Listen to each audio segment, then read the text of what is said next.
আজকের বাংলাদেশ, যে বাংলাদেশটা এখন আমরা দেখছি, এই বাংলাদেশ থেকে ৪৭ থেকে ২৪ পর্যন্ত আমাদেরকে অপেক্ষা করতে হয়েছে। বাংলাদেশকে এই পর্যায়ে আসতে ঢাকা বিশ্ববিদ্যালয়ের মেধাবী ছাত্রনেতা শহীদ আব্দুল মালিক থেকে শুরু করে সর্বশেষ বিপ্লবী শরীফ উসমান হাদি পর্যন্ত অনেককে জীবন দিতে হয়েছে। যুগে যুগে দেশের জন্য, দিনের জন্য লড়াই করে যারা জীবন দিয়েছেন, দেশে কিংবা প্রবাসে যেখানেই হোক, মহান রবের দরবারে দোয়া করি আল্লাহ তাদেরকে মর্যাদাবান শহীদ হিসাবে কবুল করুন। আমরা তাদের জীবন এবং রক্তের কাছে ঋণী।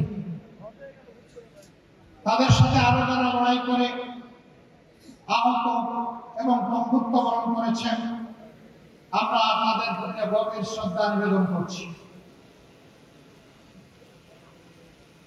সুপ্রিয় ছাত্র সমাজ, বাংলাদেশ ইসলামী ছাত্র শিবির আজ শুধু একটি সাধারণ ছাত্র সংগঠন নয়, কার্যত ২৪-এর বিপ্লব পরবর্তী এই সময়ে বাংলাদেশের আপামর ছাত্র সমাজ তাদের অন্তরের ভালোবাসা দিয়ে এই সংগঠনকে গ্রহণ করার মধ্য দিয়ে এই ম্যান্ডেট দিয়েছে আজ ছাত্র শিবিরকে ছাত্র সমাজের অভিভাবকের দায়িত্ব পালন করতে হবে।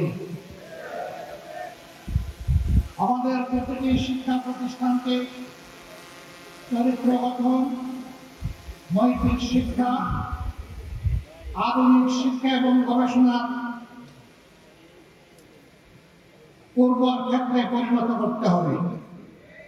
দুঃখের বিষয় ৫৪ বছর ছাত্রদের হাত থেকে কলম কেড়ে নেওয়া হয়েছিল। কমলমতি ছাত্রদেরকে বিভ্রান্ত করে তাদের হাতে অস্ত্র তুলে দেওয়া হয়েছিল। শিক্ষা প্রতিষ্ঠানগুলো মিনি ক্যান্টনমেন্টে পরিণত হয়েছিল। আমাদের মেয়েদের ইজ্জতের কোনো গ্যারান্টি ছিল না, ছাত্রদের জীবনের কোনো গ্যারান্টি ছিল না, তাদের ক্যারিয়ারের কোনো গ্যারান্টি ছিল না। তাদেরকে এই সমস্ত শিক্ষা প্রতিষ্ঠানে পাঠিয়ে মা বাবা সবসময় উদ্বেগ উৎকণ্ঠায় থাকতেন। সেই কালো অধ্যায় আজকে বিদায় নিতে শুরু করেছে, কিন্তু কালো ছায়া এখন জাতির উপর থেকে যায়নি। এই কালো ছায়াকে খতম করা পর্যন্ত আমাদের লড়াই, ছাত্র শিবিরের লড়াই অব্যাহত রাখতে হবে। আর যাতে শিক্ষা প্রতিষ্ঠানে কলমের বদলে অস্ত্র হাতে না উঠে, মাদকের বোতল হাতে না উঠে, মেয়েদের নিয়ে কোনো ধরনের বাড়াবাড়ি করা না হয়, আমাদের মায়েরা মেয়েরা শান্তি এবং নিরাপত্তার সাথে তারা যাতে লেখাপড়া করতে পারে, প্রতিটি ছাত্র যাতে তার মেধা বিকাশের জন্য উৎসাহ নিয়ে ঝাঁপিয়ে পড়তে পারে, সেই পরিবেশ সৃষ্টি করার প্রধান দায়িত্ব আজকে ইসলামী ছাত্র শিবিরের উপর অর্পিত হয়েছে।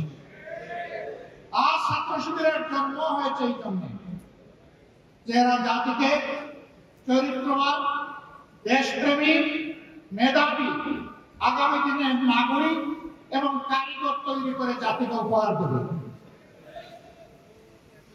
আগামী দিনের দায়িত্ব নেওয়ার জন্য এই ছাত্র সমাজকে আজকে প্রস্তুতি নিতে হবে। আমরা জীবনের একটা পর্যায়ে চলে এসেছি। আমরা যা পেরেছি লড়াই করেছি, বাকি লড়াইয়ের এই রোমাল, এই রিলে রেসে শেষ ডেস্টিনেশন পর্যন্ত শক্ত করে হাতে ধরে সামনের দিকে তোমাকে দৌড়াতে হবে। তুমি সেই ছাত্র শিবির। আজ ছাত্র শিবিরের কাছ থেকে মানুষ যদি হতাশ হয়, যাওয়ার বিকল্প কোনো ঠিকানা এখনো তৈরি হয় নাই।